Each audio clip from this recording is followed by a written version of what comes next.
ಶರವಣ ಅವರು ಗಿಲ್ಲಿಗೆ ಚಿನ್ನದ ಸರವನ್ನ ಹಾಕಿದ್ರು. ಅದಕ್ಕೆ ಗಿಲ್ಲಿ ಕೋಟ್ಯಾಧಿಪತಿ ಆದ್ರು ಅಂತ ಎಲ್ಲರೂ ಸಹ ಹೇಳ್ತಾ ಇದ್ರು.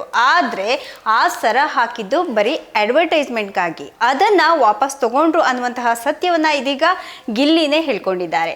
ಸಾಯಿ ಗೋಲ್ಡ್ ಪ್ಯಾಲೇಸ್ ಶರವಣ ಅವರು ಗಿಲ್ಲಿಗೆ ಚಿನ್ನದ ಸರವನ್ನ ಹಾಕಿದ್ದು ಸರಿಯಾಗಿ ಶರವಣ ಅವರು ಕೂಡ ಈ ಚಿನ್ನದ ಸರವನ್ನ ತಾವು ಗಿಲ್ಲಿ ನಟನಿಗೆ ಉಡುಗೊರೆಯಾಗಿ ಕೊಟ್ಟಿದ್ದೀನಿ ಅನ್ನೋ ರೀತಿನೇ ಮಾತನಾಡ್ತಾರೆ. ಗಿಲ್ಲಿನೇ ಚಿನ್ನ ಅವರಿಗೆ ಇದನ್ನ ನಾನು ಕೊಟ್ಟಿದ್ದೇನೆ, ಬಿಗ್ ಬಾಸ್ ಮನೆಯಿಂದ ನನಗೆ ತುಂಬಾ ಲಾಭವಾಗಿದೆ, ಅದಕ್ಕೆ ನಾನು ಕೊಟ್ಟಿದ್ದೇನೆ ಅಂತ ಹೇಳ್ತಾರೆ. ಆದ್ರೆ ಈಗ ಗಿಲ್ಲಿ ಮೀಡಿಯಾದವರ ಮುಂದೆ ಎಲ್ಲಾ ಸತ್ಯವನ್ನ ಹೇಳ್ಕೊಂಡಿದ್ದಾರೆ. ಅದೇನಪ್ಪಾ ಅಂದ್ರೆ ಶರವಣ ಅವರು ಚಿನ್ನದ ಸರವನ್ನ ಹಾಕಿದಾಗ ಅದನ್ನ ನನಗೆ ಕೊಟ್ಟಿದ್ದು ಅಂತಾನೆ ನಾನು ಸಹ ಅಂದ್ಕೊಂಡಿದ್ದೆ. ಸರ ಹಾಕಿದ ತಕ್ಷಣ ಅದನ್ನ ಒಳಗೆ ಸೇರಿಸ್ಕೊಂಡು ಶರ್ಟ್ ಬಟನ್ ಕೂಡ ನಾನು ಹಾಕೊಂಡ್ಬಿಟ್ಟಿದ್ದೆ. ಆದ್ರೆ ಕೊನೆಗೆ ನನಗೆ ಸತ್ಯ ತಿಳಿದು ಶಾಕ್ ಕೂಡ ಆಯ್ತು. ಅದನ್ನ ನಾನು ಸುಮ್ಮನೆ ನನಗೆ ಹಾಕಿದ್ದು, ಅದನ್ನ ಅವರು ವಾಪಸ್ ತಗೊಂಡ್ರು.